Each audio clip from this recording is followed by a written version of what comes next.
part here shortly. Okay, real quick, 18 inches across the widest part of this target. So that means that 18 inches outside to outside is going to work just fine, just like these do. And then they have the two sticks in there, and then you staple them, and you can adjust them to whatever height you think you may want to do it. But just keep in mind they're 18 inches wide, and then the overall height, I'm trying to do this one-handed, the overall height is 30 inches. So 30 inches by 18 inches wide, and that'll give you an idea of, you know, whatever dimensions you may, and you can change this up depending on your target. So, but these are just the ones that I like to shoot, and they also work for the big paper targets as well. All right, so been working on the new target system. Got my AR 500, and I've got it to where I drop in this, just drop the steel, the AR 500 with these carriage bolts into this bracket, and then I've got a 20-degree piece of heavy steel here. It's heavier than what I needed, but it's what I had. I cut a notch up here, and then I heated it up with some MAP gas, and then I beat it into submission and bent it over to roughly 20 degrees. I filled in the gap with I welded in the gap, and then I welded on both sides. I'm not a welder, but it works, and I guarantee you it's got plenty of penetration. And then what we're going to do next is we're going to weld a piece of 2x4 channel, some 2x4 tubing underneath this, and essentially this is going to be level. So you can imagine if this was sitting level, then the target is going to be facing down 20 degrees. It's still a little hot, but you can imagine that it's going to be facing down like that. But that's what we got done so far. Going to continue on with this later, but I think this is going to be really cool. We're going to just be able to just loosen these carriage bolts, and then this will come off of this, and then this will just sit on top of a 2x4, and then the other 2x4 will have to mount the feet, but I'm sure it'll look something similar to this. Y'all stay tuned.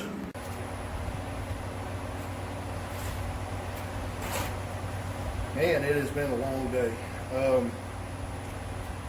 Kind of picking back up where we left off earlier on our target video about making steel targets, or the steel target stands. This AR 500 came from Academy. I bought this, so this was actually bought in store.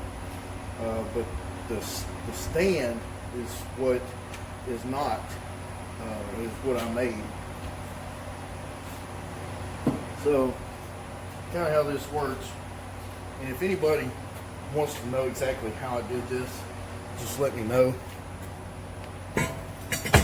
and I'd be more than happy to explain how I did this. So essentially, right here,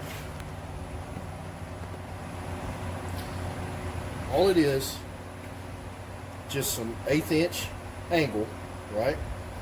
And then we got a little bit heavier than what we needed on this flat plate. It's a 3-inch flat plate. Excuse me. Well, 2.5.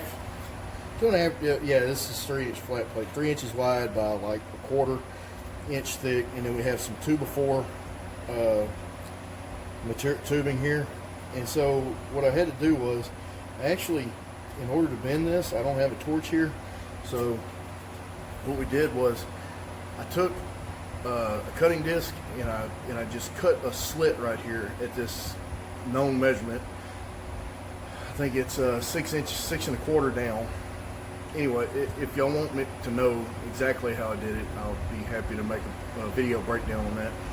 But we just heated up with the MAP gas and bent it down, beat it over in the vise to roughly 20 degrees. And of course this is just capped on here, welded here, and then it sits on a 2x4. And then you take the AR500 Silhouette, which the ones that come from Academy have these 2 holes for carriage bolts, 3/4 carriage bolts, and it just hangs on there, and you still have some play. I'll probably tighten these up just a little bit, but I do like the fact that it can move back and forth. These plates are heavy enough that 9mm really doesn't. I mean, it whacks it pretty hard, but it's not like my pie plates. And I think that some of the reason why the pie plates, why I got some Spalding the other night, was that maybe perhaps they're free hanging like this, and if they kick back whenever you hit them, and then you shoot a subsequent shot, and it's on the way back like this, then you can get a ricochet. So I'm hoping that these hanging at 20 degrees, I've never had any problems with ricochet with these big heavy targets anyway. Kind of give you a overall shot of these.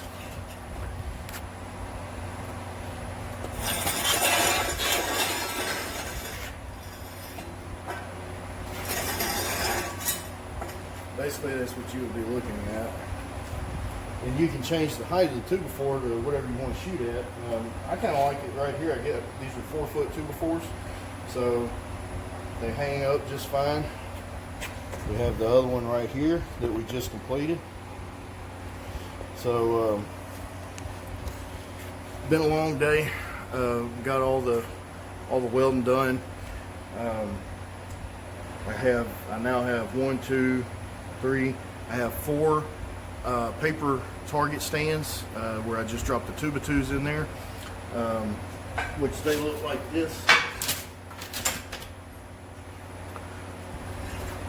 It's just angle iron welded into the shape of an H with some 2x2 tubing in there, and then you just, I mean, it's pretty self-explanatory, but I'll be able to essentially set up a really cool dynamic target array. Whenever I go to shoot, I can go from shooting paper, which is 2 hits per target on paper and 1 hit per steel. So you'll change up and throttle down on your target selection and how you set it up. So this is going to be a pretty cool new chapter because whenever you have to unload and load a bunch of wooden target stands and haul them in the back of your truck. I leave all my target and my gun range stuff. As far as shooting steel and my target stands, I leave that in the bed of my truck. So I needed something that was more compact and easier for me to get in and out, and I can set up my targets a lot faster and a lot more consistently. So now that I have all these bases and these small parts, I'll be able to put me a really dynamic shooting array together and hopefully be able to get some better training in. But if you have any questions about what I've done with this whole target situation here, I'll be happy to answer any questions that you have. And if there's enough interest, I would be more than happy to make a video on how I did it. I'm not a professional welder. I know how to weld. I can, obviously. So, but I can help you with the measurements and the safety aspect of what you need as far as being able to safely shoot steel. Hope you guys are staying cool out there. It's hot as hell outside. Catch me on the next one.